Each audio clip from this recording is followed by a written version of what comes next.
जैसे मैंने एक वीडियो में बताया हुआ है, उस वीडियो में आप लोगों की तरफ से बहुत प्यार आया हुआ है। आप लोग उस वीडियो को देखिए, उसका थंबनेल आप देख पा रहे होंगे स्क्रीन पे। ये वीडियो को आप लोग जाकर देख लीजिए। इस वीडियो से आप लोगों को ये पता चल जाएगा कि कैलेडियम को इस्तेमाल करने का सही तरीका, सही विधि क्या है। नमस्कार दोस्तों, क्या हम लोग होम्योपैथिक मेडिसिन कैलेडियम सेगुइनम को हम लोग डायरेक्टली सीधा हम लोग 1000 पोटेंसी में ले सकते हैं या नहीं? आज हम लोग इस टॉपिक के ऊपर बात करने वाले हैं। आप लोगों में से कई लोगों का ये सवाल था कि क्या डॉक्टर साहब हम लोग कैलेडियम को सीधा 1000 पोटेंसी में यानी 1M पोटेंसी में हम लोग इस्तेमाल कर सकते हैं या नहीं? क्योंकि यूट्यूब में हमने ऐसी बहुत सारी वीडियोस देखे हैं जहां कैलेडियम 1M लेने के लिए डायरेक्टली बोला जा रहा है। तो इससे कोई प्रॉब्लम तो नहीं होगी? इसे हम लोग ले सकते हैं या नहीं? तो दोस्तों, होम्योपैथी जो पैथी है ये अपनी एक सिस्टम पे काम करती है, अपनी एक लॉ पे काम करती है, अपने एक आधार पे काम करती है।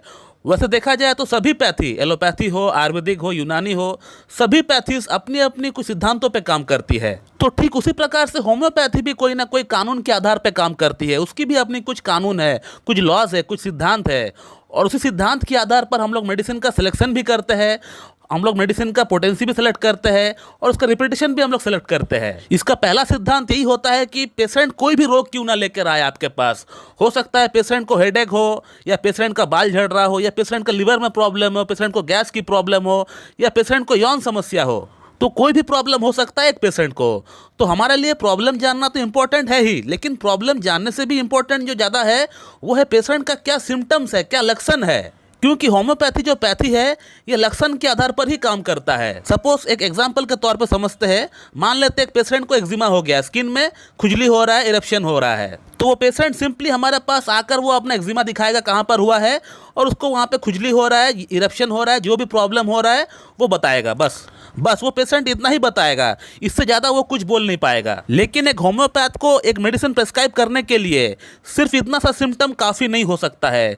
उसके लिए उसको 3-4 सवाल और करनी पड़ेगी, उसके आंसर और जानना पड़ेगा पेशेंट से, तभी जाके वो परफेक्ट मेडिसिन सेलेक्ट कर पाएगा। क्योंकि एक्जिमा के लिए होम्योपैथी में ढेरों मेडिसिन है। मैं कौन सा मेडिसिन प्रेस्क्राइब करूँ उस पेशेंट को? तो मुझे पेशेंट से ये जानना पड़ेगा कि कौन सी मेडिसिन का लक्षण इस एक्जिमा से, इस पेशेंट का प्रॉब्लम से मैच हो रहा है, मुझे ये जानना पड़ेगा। तो उसके लिए कुछ सवाल करना पड़ता है पेशेंट को, जैसे ये प्रॉब्लम कब से स्टार्ट हुआ है, ये प्रॉब्लम कब बढ़ता है, कब कम होता है, पानी लगने से प्रॉब्लम में बढ़ोतरी होता है कि नहीं, या गर्मी में प्रॉब्लम बढ़ता है कि नहीं, या ठंड में प्रॉब्लम बढ़ता है कि नहीं, कब कम होता है, या वहाँ से कोई खून आता है कि नहीं, पस निकलता है कि नहीं, पानी निकलता है कि नहीं, या वहाँ पे खुजली होता है कि नहीं, या खुजली के साथ जलन होता है कि नहीं, पेशेंट का फैमिली हिस्ट्री में ऐसा कुछ है कि नहीं, या पेशेंट एलोपैथिक मेडिसिन कुछ ऐसे खाए हैं कि नहीं। तो इतने सारे सवाल का आंसर पाने के बाद ही हम लोग किसी एक मेडिसिन का सिलेक्शन कर पाते हैं। और हम लोग जो इतने सारे आंसर पाने के बाद जो मेडिसिन का सिलेक्शन करते हैं वो बिल्कुल आइडियल रेमेडी होती है पेशेंट के लिए। अब मेडिसिन का सिलेक्शन करने के बाद जो 2 काम बचता है एक डॉक्टर के लिए, वो है मेडिसिन का पोटेंसी को सेलेक्ट करना और मेडिसिन को कितना फ्रिक्वेंट उसको रिपीट करेंगे, उसका डोजेस क्या होगा, इसको सिलेक्ट करना। अब मेडिसिन का जो पोटेंसी है उसको चयन करने का जो तरीका होता है वो ये है कि हम जो सवाल जवाब किए पेशेंट को, जो मेडिसिन हम प्रेस्क्राइब किए पेशेंट को, उसका कितने सारे सिम्टम्स पेशेंट का अंदर भली भांति तरीके से मैच हो रहा है। सपोज हमने पेशेंट को मान लेते हैं 6 सवाल किए।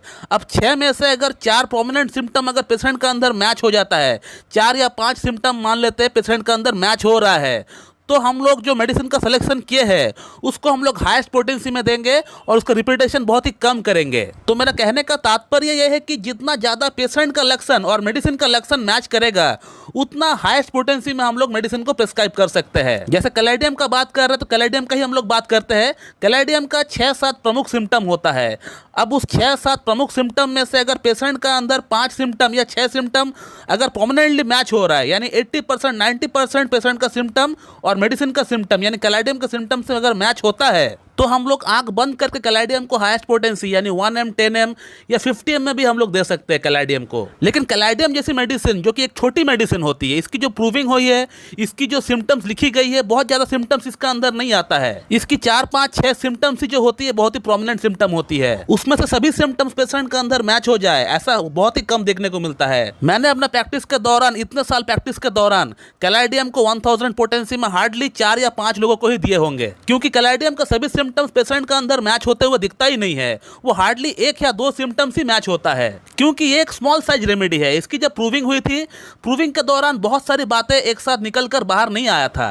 तो इसमें बेसिकली ये देखा गया था कि ये यौन समस्या को काफ़ी हद तक सही करता है, तो ये यौन समस्या के लिए ही बेसिकली दिया जाता है, वो भी लोएस्ट पोटेंसी में कैलाडियम को इस्तेमाल करना चाहिए। जैसे मैंने एक वीडियो में बताया हुआ है इसको लेने का सटीक तरीका, उसी तरीके से अगर आप इस्तेमाल करेंगे तो इसमें आपको एटलीस्ट साइड इफेक्ट नहीं होगा, इसका कोई दुष्प्रभाव आपका अंदर नहीं होगा। ऐसे बहुत लोग हैं जो कि कैलाडियम को 1000 पोटेंसी में डायरेक्टली खा रहे हैं किसी का वीडियो देखकर, उसके बाद उन्होंने मुझे व्हाट्सएप पे कांटेक्ट किया कि सर हमारे अंदर एग्रावेशन हो गया कैलाडियम का, हमारा अंदर प्रॉब्लम्स बढ़ गया, अब हम क्या करें, आप मुझे हेल्प करिए। तो 1000 पोटेंसी में कभी भी खुद से आप ना ले, अगर डॉक्टर प्रिस्क्राइब करता है वो 100% इंश्योर होता है तभी जाके आपको 1000 पोटेंसी में आपको देता है। तो कैलाडियम को आप हमेशा लोएस्ट पोटेंसी में इस्तेमाल करिए। जैसे मैंने एक वीडियो में बताया हुआ है, उस वीडियो में आप लोगों की तरफ से बहुत प्यार आया हुआ है, आप लोग उस वीडियो को देखिए, उसका थंबनेल आप देख पा रहे होंगे स्क्रीन पे, ये वीडियो को आप लोग जाकर देख लीजिए। इस वीडियो से आप लोगों को ये पता चल जाएगा कि कैलाडियम को इस्तेमाल करने का सही तरीका, सही विधि क्या है। तो चलिए दोस्तों, मैं इस वीडियो को यहीं पे एंड करता हूं। So thank you very much and have a good day.